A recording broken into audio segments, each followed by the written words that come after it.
Готов съм. Николай Василев, записвам тренировка номер 2 за Варна Throwdown Scale дивизия. Скелт, втора тренировка. Дъмбелите 22 кг единия. Така, втора квалификация за Варна Throwdown на дивизия Скелт. Започваме 12-минутна тренировка, като тя е разделена на две части по 6 минути.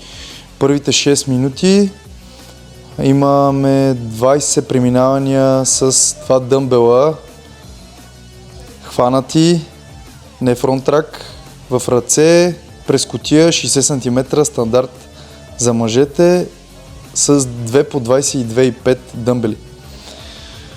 Целта е да се премина през кутията, като се вижда как се стъпва с двата крака върху кутия и се слиза с двата крака долу на земята.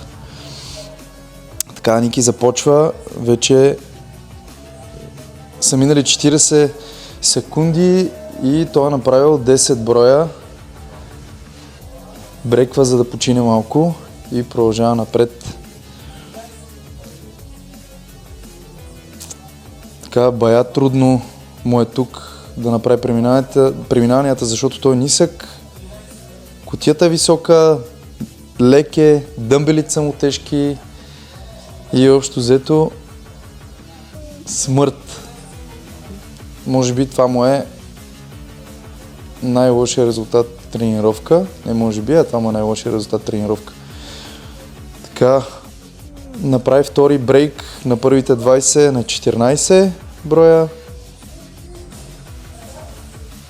Тук му викаме да пусне малко да почине, защото е бая зор. Ето, прави второ брейкване. Трето брейкване, остават му 2 броя. И тук приключва. Остават дъмбелите. Когато брейквате, тук нямаше право, когато брейкваме, тук нямаше право да оставаме дъмбелите върху кутията, за да може да се вземат обратно. Така, сега има 30 набирания.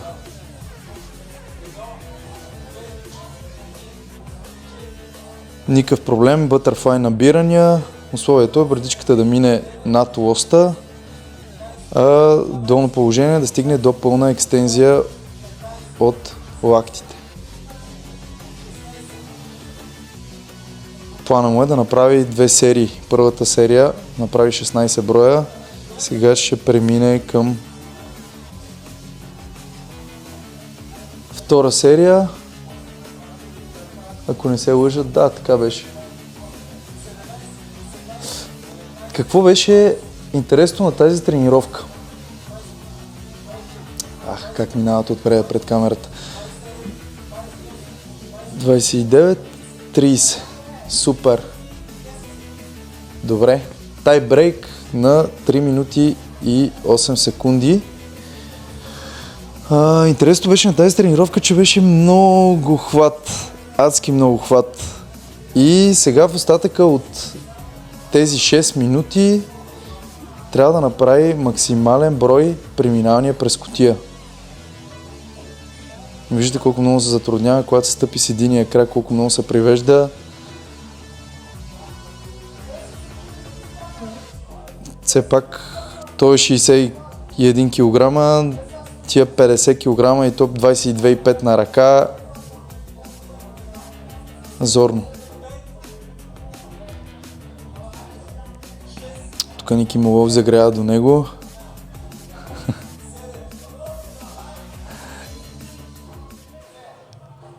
Никитата много се съпортваха, Ники много помагаше на третата тренировка, даже там нямаше мен. Нея ще я видите. Скоро ще кача и нея.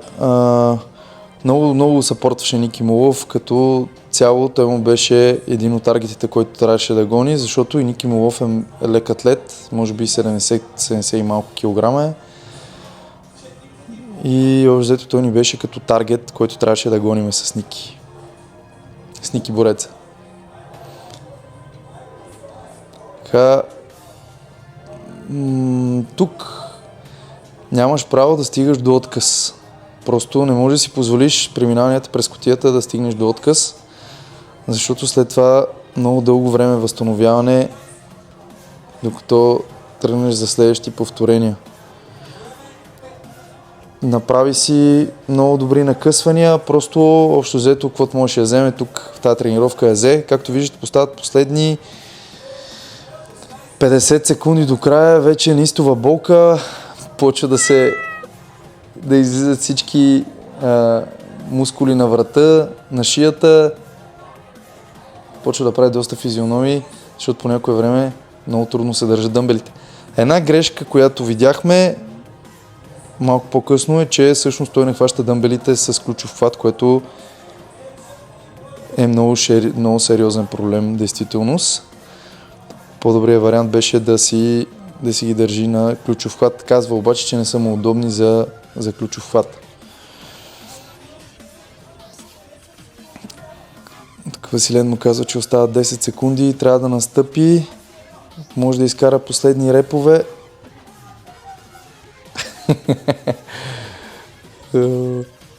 Тук се изнерви, не можа да направи последното преминаване.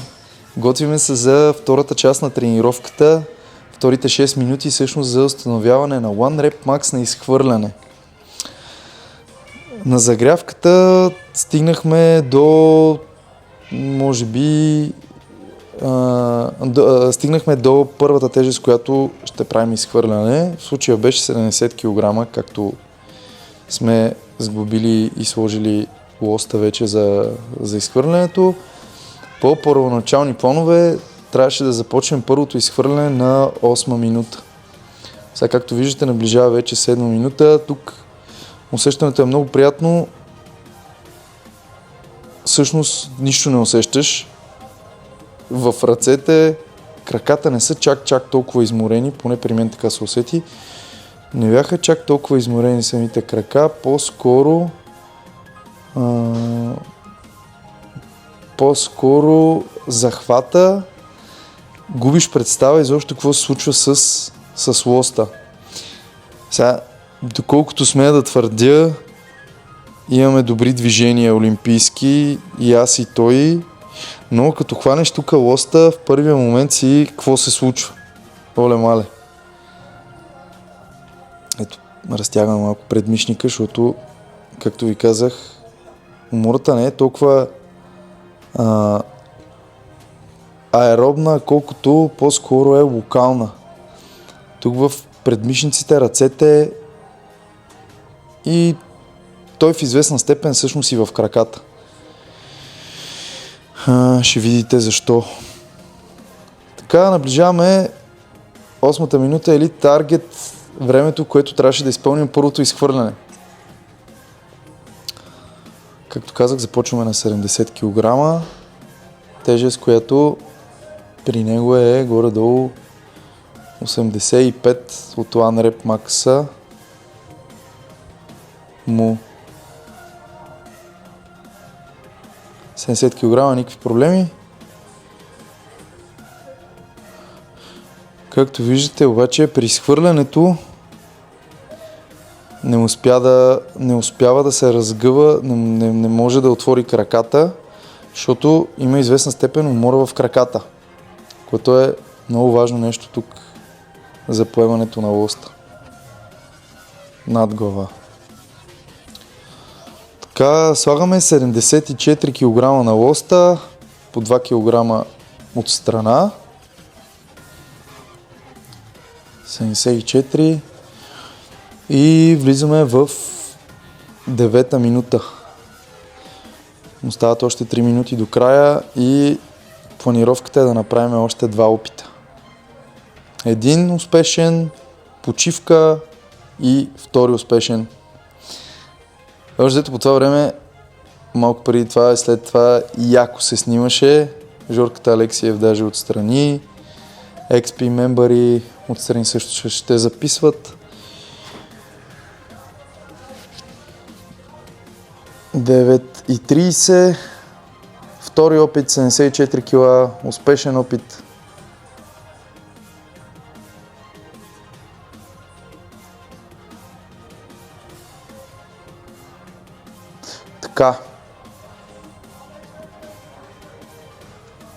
Така. Ники желае опит на 78 кг. Слагаме 2,5 и 1,5.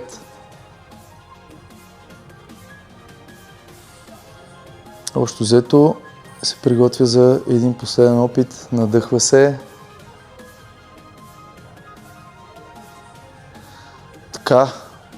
Тук поправка, защото чувам от клипа какво се случва. Остават му този и още един, т.е. след този опит той планира още един опит да направи. 4 опита. Никак не е зле. Да, то при условие, че има доста кросфитери, които тук си правят през 30 секунди опит. Нищо не е на този фон, но все пак говорим за нормални хора. Така, успешен на 78 кг.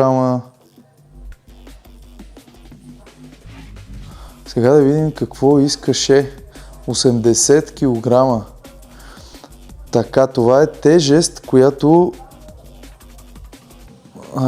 мисля, че ми я беше изхвърлил на предния си опит на тренировката. На предния си опит, защото това е всъщност второ заснемане на тренировката, понеже не ни хареса резултата.